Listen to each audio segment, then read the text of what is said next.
اور مکہ پورا جزیرۃ العرب ابو لہب، ابو جہل، عتبہ، شیبہ، امیہ ابن خلف، اس جیسے جو چودھری قسم کے لوگ تھے جن کو ائمۃ الکفر کہا جاتا ہے، کفر کے سرغنہ، جن کے سروں کو کچلنا ضروری ہے ورنہ پھر وہ سر اٹھائیں گے اور توحید کو روکنے کی کوشش کریں گے، ایسے لوگوں سے معاشرہ، سوسائٹی کو پاک ہونا ضروری ہے۔ آپ کو سوشل فتح بھی حاصل ہونا ضروری ہے کہ لوگوں کی فکر بدل جائے، لوگوں کی سوچ بدل جائے، لوگوں کی آئیڈیالوجی بدل جائے، لوگوں کا عقیدہ بدل جائے اور کوئی شرک اور کفر کے عقیدے کا علم بردار باقی نہ رہے، یہ ضروری ہے ورنہ کچھ دنوں کے بعد پھر وہ سر اٹھائیں گے۔ آپ دیکھیے مسلمانوں نے جہاں جہاں سیاسی فتح حاصل کی ہے نا، اس کے بعد اگر لوگوں کی فکر بدلنے کی کوشش کی ہے، عقیدہ ان کو سمجھا کر عقیدہ بدلنے کی کوشش کی ہے، اس میں وہ کامیاب ہو گئے، وہاں آج تک مسلمانوں کو غلبہ ہے۔ مصر کو دیکھ لیجئے، عراق کو دیکھ لیجئے، ایران کو دیکھ لیجئے، دوسرے علاقوں کو دیکھ لیجئے، لیکن جہاں صرف سیاسی پاور حاصل رہا، لوگوں کی فکر، سوچ، عقیدہ بدلنے کی کوشش نہیں کی یا اس کوشش میں کامیاب نہیں ہو سکے نا، تو پھر وہاں پر ان کا دوبارہ غلبہ ہو گیا۔ یہ مثال دیکھ لیجئے ہمارے ہاں 800 سال حکومت کی،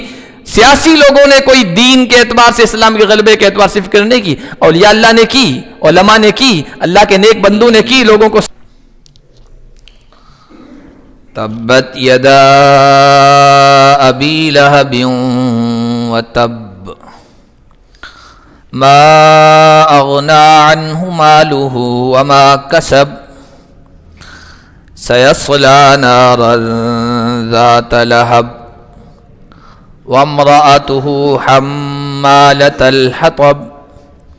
في جيدها حبل من مسد۔ آج کے درس کا آغاز اللہ کے فضل و کرم سے سورۃ اللہب سے کر رہے ہیں۔ سورۃ اللہب مکی سورت ہے، 5 آیات اور 1 رکوع پر مشتمل ہے۔ اس سورت میں اللہ کے نبی صلی اللہ علیہ وسلم کے ایک قریبی رشتہ دار دشمن کا ذکر ہے۔ اللہ کے نبی صلی اللہ علیہ وسلم نے جب اپنا پیغام لوگوں تک پہنچانا شروع کیا تو مکے میں آپ کے بہت سارے دشمن کھڑے ہوئے، مخالفین اٹھ کھڑے ہوئے، لیکن بالکل جو قریبی رشتہ دار تھے ان میں بہت کم تھے۔ قریبی رشتہ داروں میں اگرچہ بہت سارے لوگ مسلمان نہیں ہوئے تھے، آپ کا پیغام قبول نہیں کیا تھا، آپ کے مشن کو نہیں اپنایا تھا، لیکن آپ کو تکلیف نہیں دیتے تھے، بلکہ ان میں سے 1-2 تو ایسے تھے جو آپ کی پشت پناہی کرتے تھے، کھڑے ہو جاتے تھے، ان کی وجہ سے مشرکین کفار آپ کو زیادہ تکلیف نہیں پہنچا پاتے تھے۔ ان میں حضور کے ایک چچا ابو طالب بھی تھے۔ نبوت کے بعد 10 سال تک ابو طالب رہے تو بھرپور پشت پناہی اللہ کے نبی صلی اللہ علیہ وسلم کو ان کی حاصل رہی، لیکن آپ کے قریبی رشتہ داروں میں آپ کے چچا ابو لہب، جس کا ذکر یہاں آیا ہے، نام تو عبد العزیٰ تھا، عبد العزیٰ بن عبد المطلب، اور حضور کے والد حضرت عبداللہ کے سگے بھائی اس اعتبار سے کہ باپ ایک ہی تھے لیکن ماں دونوں کی الگ الگ تھی، جن کو علاتی بھائی کہا جاتا ہے۔ بہرحال حضور کے سگے چچاؤں میں سے تھا، لیکن خود اور اس کی بیوی دونوں، بلکہ اس کے بیٹے بھی، ان کے کہنے میں آپ صلی اللہ علیہ وسلم کو سخت تکلیف پہنچانے میں پیش رہتے تھے، آگے رکھتے تھے۔ تو اس وجہ سے اس کا تکلیف پہنچانا ابو لہب کا یہ افسوس کا باعث بھی تھا، تعجب و حیرانی کا باعث بھی تھا، کیونکہ کم از کم خون کے رشتوں کا تو لحاظ کرتا۔ عربوں کی جو بہت ساری چیزیں، روایات تھی جو ان میں چلی آ رہی تھی، ویلیوز جسے کہتے ہیں، اقدار جن کا پاس و لحاظ عرب لوگ کیا کرتے تھے، ان میں ایک رشتہ داری بھی تھی، لیکن اس نے رشتہ داری کا بھی پاس و لحاظ نہیں کیا، حضور علیہ الصلوۃ والسلام کو بہت تکلیفیں پہنچائی۔ اس وجہ سے حضور کے جتنے بھی دشمن رہے، آپ دیکھیے قرآن میں ان کا کردار بیان ہوا ہے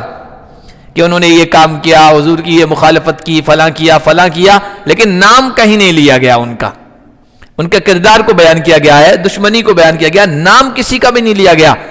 ابو لہب کا نام لے کر یہاں اس کا ذکر کیا گیا ہے، اس کی سخت دشمنی کی وجہ سے۔ اللہ کے نبی صلی اللہ علیہ وسلم پر جب پہلی وحی آئی اس کے کچھ عرصے کے بعد وحی آنا بند ہو گئی تھی، جس کو فترت وحی کا زمانہ کہا جاتا ہے۔ پھر اس کے بعد جب وحی آئی نا تو اس میں یہ کہا گیا اے نبی اٹھ کھڑے ہوئے اور انذر عشیرتک الاقربین، اپنے قریبی رشتہ داروں کو چوکنا کیجئے، ڈرائیے، باخبر کیجئے۔ تو اس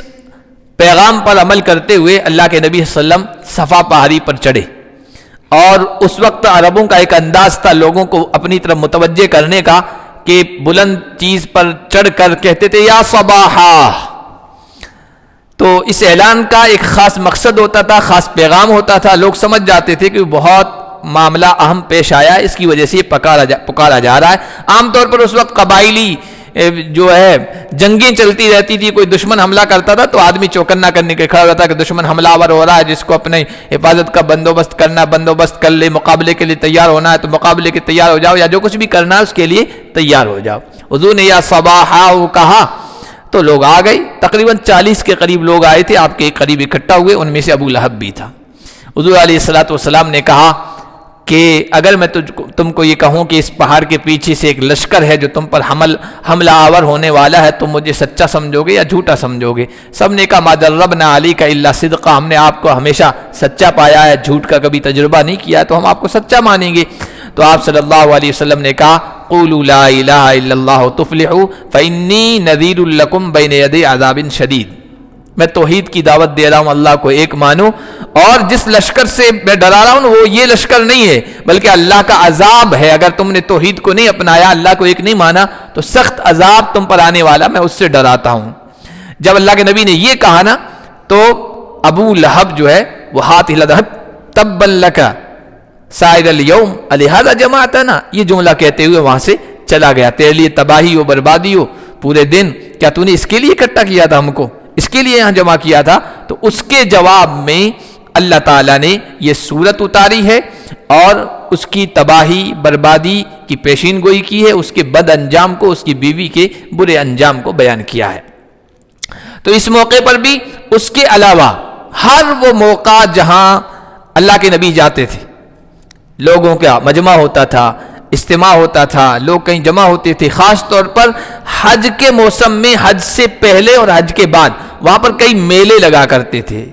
میلے لگا کرتے تھے، بازاریں لگا کرتی تھی، مینا میں بازار لگا کرتا تھا، اور ذوالمجنہ ایک جگہ تھی وہاں بازار لگا کرتا تھا، ذوالمجاز تھی ایک جگہ وہاں بازار لگا کرتا تھا، یہ سب بازار لگا کرتے تھے، میلے لگا کرتے تھے، لوگوں کو مینا میں ٹھہرے ہوتے تھے، حاجی لوگ مشرک بھی حج کرتے تھے، ان کے پاس جاتے تھے، میلوں ٹھیلوں میں جاتے تھے، اپنا پیغام پہنچاتے تھے، تو یہ وہاں پہنچ جاتا تھا۔ طارق محربی جو بعد میں مسلمان ہوئے ہیں، وہ کہتے ہیں کہ میں ذوالمجاز میلے میں بازار میں تھا، میں نے دیکھا کہ ایک آدمی ہے لوگوں سے بات کر رہا ہے، اپنا پیغام پہنچا رہا ہے، کچھ کہہ رہا ہے، اور اس کے پیچھے ایک سفید جبہ پہنے ہوئے قد آور وجیہی شکل کا خوبصورت انسان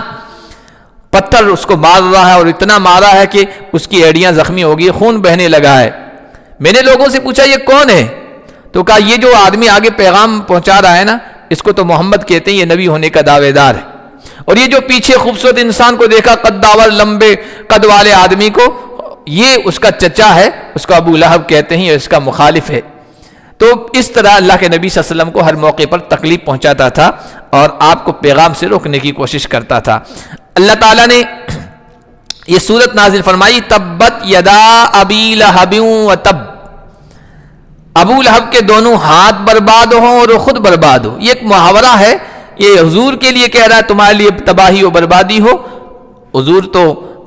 کامیاب ہونے کے لیے یہاں آئے ہیں اور اپنے پیغام پہنچانے کے لیے اللہ کی طرف سے بھیجے گئے ہیں، ان کا کچھ نقصان نہیں ہوگا، تباہی تیرا مقدر ہے، بربادی تیرا مقدر ہے۔ ما اغنا عنہ مالہ وما کسب، اس کا مال نہ اس کے کام آیا اور جو کچھ اس نے کمایا ہے کچھ بھی اس کے کام نہیں آیا۔ ابو لہب قریش میں بھی بنو ہاشم جو حضور کا خاندان تھا، اس میں چودھریوں میں سے تھا، بڑے لوگوں میں سے تھا، شرفا میں سے تھا، اور مزید یہ کہ خوشحال تھا، دولت مند لوگوں میں سے تھا۔ تو اللہ فرما رہے ہیں اس کا مال، اس کی خوشحالی دنیا میں اس کو جو وجاہت مرتبہ حاصل تھا وہ اس کے کچھ بھی کام نہ آیا، اس کی کوئی کمائی بھی کام نہ آئی ہو۔ کمائی میں مفسرین نے کہا اولاد بھی آ جاتی ہے، اس لیے کہ حدیث میں آیا، نبی پاک صلی اللہ علیہ وسلم نے کہا ان من اطیب ما کسبتم، بے شک بہترین پاکیزہ کمائی جو تم کماتے ہو جس سے تمہیں دنیا میں فائدہ ہوتا ہے اس میں تمہاری اولاد بھی ہے۔ تو مال کا تذکرہ پہلے آ گیا، وما کسب میں کہتے ہیں اولاد بھی آ گئی، نہ اس کا مال کام آیا نہ اس کی اولاد کام آئی۔ کہتے ہیں کہ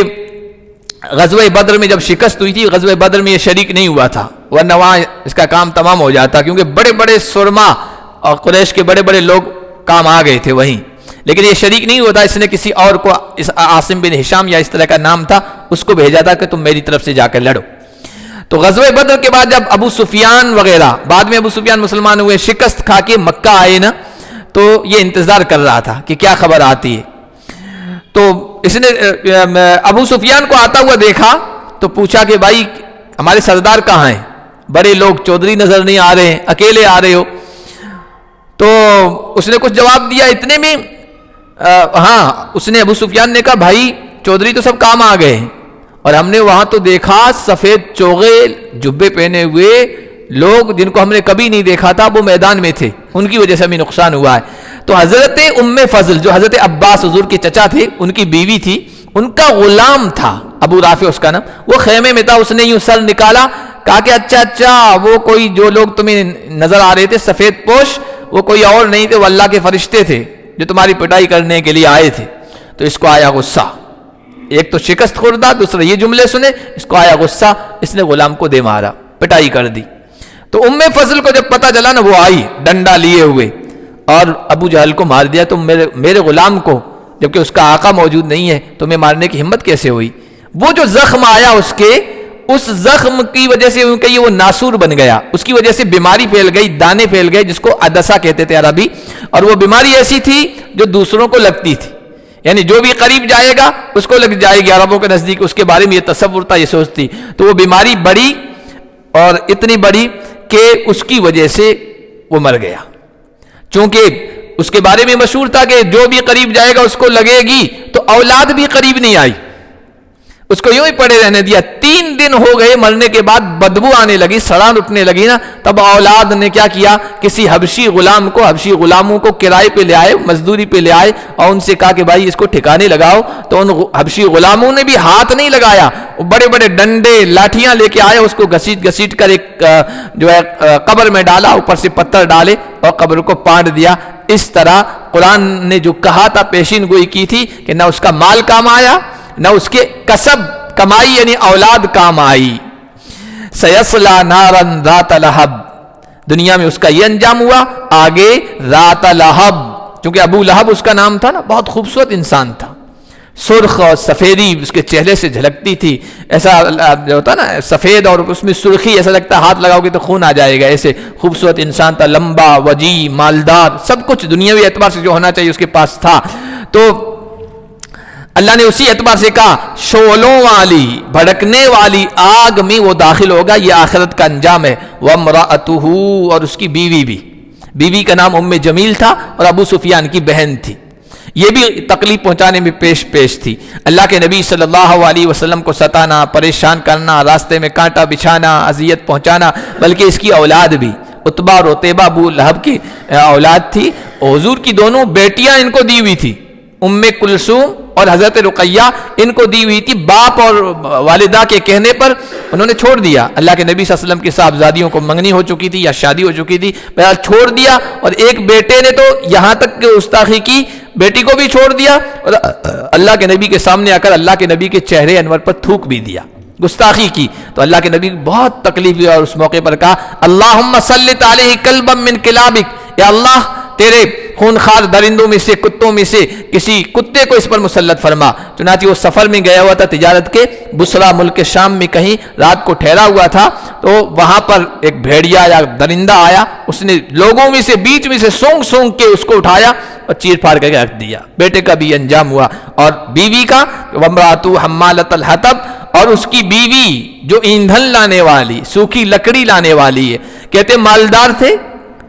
ابو سفیان بڑا آدمی تھا، اس کی یہ بہن تھی ابو سفیان کی، اور خود ابو لہب بڑا مالدار انسان، لیکن ساتھ میں کنجوس تھا، بخیل تھا۔ لکڑیاں اٹھانے کی کیا ضرورت تھی جنگل سے لانے کی، اس کو خوب مال تھا، خرید لیتے کسی سے، کسی اور ذریعے سے سب چیزیں حاصل کر لیتے، لیکن کنجوس اور بخیل تھے تو خود لکڑیاں وہاں جاتی تھی جنگل میں، کاٹ کے لے آتی تھی، اور ایک رسی تھی مضبوط، اس کے ذریعے سے باندھتی تھی، اور گٹھڑا اوپر رکھ کر پھر رسی کو یوں اپنے گلے سے بھی باندھ لیتی تھی۔ تو کہا کہ اس کی بیوی لکڑیوں کو اٹھا کر لانے والی، اب لکڑیوں کو اٹھا کر لانے والی، ایک تو یہی میں نے کہا، ایک تفسیر علماء نے یہ بھی بیان کی کہ اہل عرب حمالۃ الحطب اس کو کہتے ہیں جو ادھر کی ادھر لگائے، لڑائی پیدا کرے، لوگوں میں آگ لگائے، جھگڑا پیدا کرے، اس کو بھی کہتے ہیں، چونکہ لکڑیاں بھی ایک جگہ سے دوسری جگہ منتقل کی جاتی، پھر اس کو جلایا جاتا ہے، تو ایک آدمی ایک کی بات دوسرے کی طرف لے کے منتقل کرتا ہے اور لگائی بجائی کرتا ہے، تو یہ لگائی بجائی کرنے والی بھی تھی، چغل خور بھی تھی، لوگوں میں جھگڑا پیدا کرنے والی بھی تھی۔ فی جیدہا حبل من مسد، اس کی گردن میں مسد، مونج کو کہتے ہیں، مونج کی رسی ہے، مونج ایک قسم کی گھاس ہوتی تھی جس کے ذریعے سے رسی بنائی جاتی تھی، جیسے ہمارے ہاں چارپائیاں بنائی جاتی ہیں نا، بانڈ بنایا جاتا ان کا، وہ بانڈ ٹائپ کی کوئی گھاس تھی، اس سے بانڈ بنایا جاتا تھا، رسی بنائی جاتی تھی اور چارپائیاں بھی بنی جاتی تھی، تو وہ رسی اس کی گردن میں پڑ گئی۔ چنانچہ اس کے بارے میں لکھا، ایک مرتبہ جنگل میں لکڑیاں کاٹنے گئی تھی، اور لکڑیاں کاٹ کے اسی انداز سے باندھ کے گلے میں رسی ڈال کے آ رہی تھی، وہ بڑا گٹھڑا جو تھا نا اوپر گرا، اور اس کے گرنے کی وجہ سے گلے میں چونکہ رسی تھی وہ کھینچی ہے اور گلا اس کا گھٹ گیا اور اسی میں وہ مر گئی ہے۔ تو باپ کا بھی یہی انجام ہوا، بیٹے کا بھی یہ انجام ہوا، اور اس کی بیوی کا بھی انجام ہوا۔ اس میں اشارہ اس طرف ہے کہ اللہ کے نیک بندے جو اللہ کا پیغام لے کر، اللہ کی طرف سے متعین کیا ہوا مشن اور پروگرام لے کر جب لوگوں کے درمیان جاتے ہیں، ان کو کوئی اذیت پہنچاتا ہے، ان کی کوئی گستاخی کرتا ہے اور ان کو پریشان کرتا ہے، ان کا انجام بھی ابو لہب کی طرح ہوگا۔ ایک اور بات علماء نے لکھی، بہت اچھی بات لکھی ہے، اذا جاء نصر اللہ میں ہم پڑھ چکے ہیں کہ اللہ تعالیٰ نے اللہ کے نبی اور اہل ایمان کو سیاسی فتح عطا فرمائی، مکہ فتح ہو گیا، جزیرۃ العرب فتح ہو گیا، یہ سیاسی فتح تھی۔ سیاسی فتح کے ساتھ ساتھ سوشل وکٹوری، سماج، جہاں آپ جا رہے ہیں وہاں پر سماجی اعتبار سے بھی آپ کو فتح حاصل ہونا ضروری ہے، کامیابی حاصل ہونا ضروری ہے، ورنہ کچھ دنوں تک آپ کے پیغام اور آپ کے مشن کا وہاں چرچا رہے گا، اس کے بعد ختم ہو جائے گا۔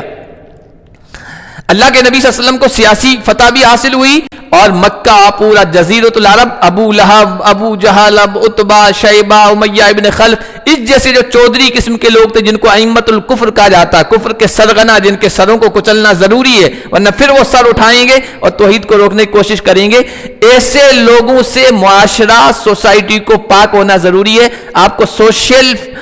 فتح بھی حاصل ہونا ضروری ہے کہ لوگوں کی فکر بدل جائے، لوگوں کی سوچ بدل جائے، لوگوں کی آئیڈیالوجی بدل جائے، لوگوں کا عقیدہ بدل جائے، اور کوئی شرک اور کفر کے عقیدے کا علم بردار باقی نہ رہے، یہ ضروری ہے، ورنہ کچھ دنوں کے بعد پھر وہ سر اٹھائیں گے۔ آپ دیکھیے مسلمانوں نے جہاں جہاں سیاسی فتح حاصل کی ہے نا، اس کے بعد اگر لوگوں کی فکر بدلنے کی کوشش کی ہے، عقیدہ ان کو سمجھا کر عقیدہ بدلنے کی کوشش کی ہے، اس میں وہ کامیاب ہو گئے، وہاں آج تک مسلمانوں کو غلبہ ہے۔ مصر کو دیکھ لیجئے، عراق کو دیکھ لیجئے، ایران کو دیکھ لیجئے، دوسرے علاقوں کو دیکھ لیجئے، لیکن جہاں صرف سیاسی پاور حاصل رہا، لوگوں کی فکر، سوچ، عقیدہ بدلنے کی کوشش نہیں کی یا اس کوشش میں کامیاب نہیں ہو سکے نا، تو پھر وہاں پر ان کا دوبارہ غلبہ ہو گیا۔ یہ مثال دیکھ لیجئے ہمارے ہاں 800 سال حکومت کی، سیاسی لوگوں نے کوئی دین کے اعتبار سے، اسلام کے غلبے کے اعتبار سے فکر نہیں کی، اولیاء اللہ نے کی، علماء نے کی، اللہ کے نیک بندوں نے کی، لوگوں کو سمجھایا، لیکن سیاسی اعتبار سے وہاں سے یہ کوشش نہیں ہوئی، تو آج ہم دیکھ رہے ہیں کفر و شرک کا غلبہ واپس ہو رہا ہے۔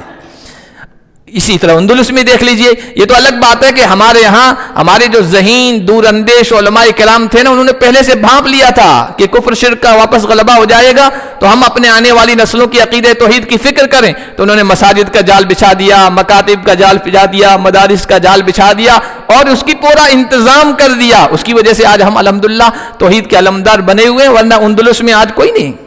فاطمہ اسٹریٹ تو ہے لیکن فاطمہ رہنے والی وہاں کوئی نہیں، مسلم نام کے محلے تو ہیں لیکن کوئی مسلم نام کا آدمی رہنے والا نہیں ہے، لیکن یہاں ایسا نہیں ہو سکا۔ یہ ہمارے اکابر کی دور اندیشی تھی کہ انہوں نے یہ جب یہ کوششیں چل رہی تھی نا، اسی زمانے میں